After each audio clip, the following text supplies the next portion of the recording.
Gardens Coordinator at the Florence Griswold Museum. This time I'd like to talk to you about greens for wreaths.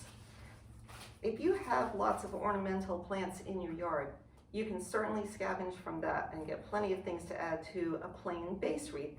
Most of the garden centers will have plain balsam wreaths, which are wonderful for the scent.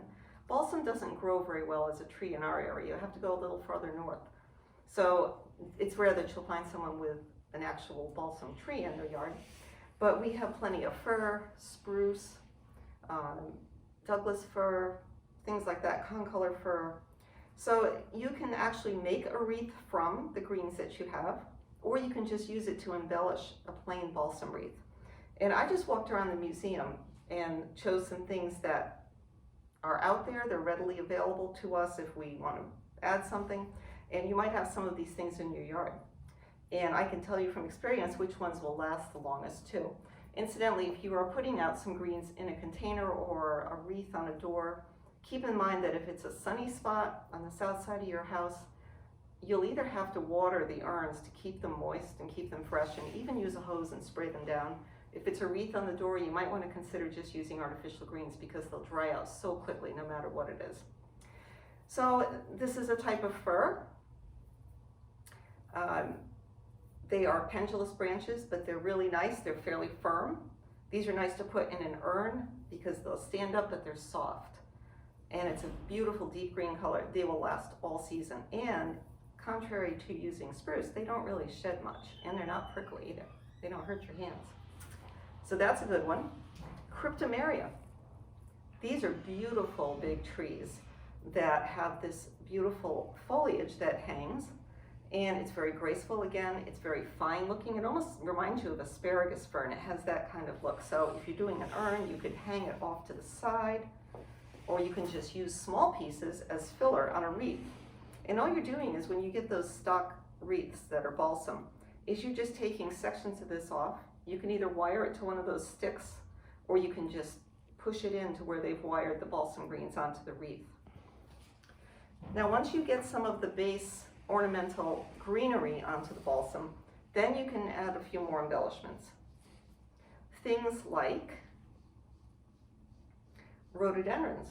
And some of the rhododendrons, I didn't find one on our property, but some of you may have the old large leaf rhododendrons that actually were native here. They have leaves that are about twice as large. They're shiny, and on the back side, they're rust colored. It's called indimentum. It's kind of velvety. If you use those on a wreath, or even in a planter, but especially on a wreath, they look like magnolia leaves. And they're not as expensive. They do last well. You could use some of the preservatives that are out there for preserving greenery, and they'll last all season. And they're really very pretty, and if you have it in your yard, why not? So these make a great addition to the wreath to get some large leaf shapes in there. You can also use native mountain laurel if it's on your property. You cannot harvest it from parks, off the side of the road. It is a protected state plant. But if you have some in your yard, you can certainly take a few little leaves off, put those in. And if you don't have it, or you'd rather not do that, why not use Pieris, which most people have. They call it Andromeda. The botanical name is actually Pieris. There is a native variety that is going to become available probably in the next few years. The growers are starting to grow it now with the renewed interest in native plants. But this is one of the Japanese varieties. What's nice about these is right around the time when you're going to decorate your wreath or your planter, the seed heads start turning red. Some varieties redder than others. But this also makes a really nice addition. If you look at just these things together, adding these into a wreath, that's going to make a nice addition to just a plain wreath. Think about azaleas too. Some azaleas change color in the fall, the evergreen types, and they are burgundies and reds, and those are really beautiful to mix in as well, if you look at how pretty that looks all together. Again, we haven't purchased anything. Even winterberry. Now I'm going to show you two different kinds.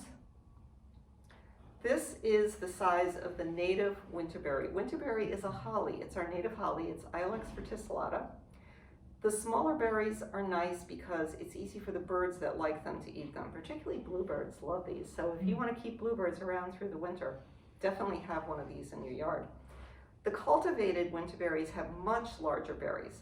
They're okay for some of the migrating birds and the larger birds, blue jays and all, but if you're really looking at doing native plant gardens, do the type with the small berries. And you may find some of those in the wild on the side of the road.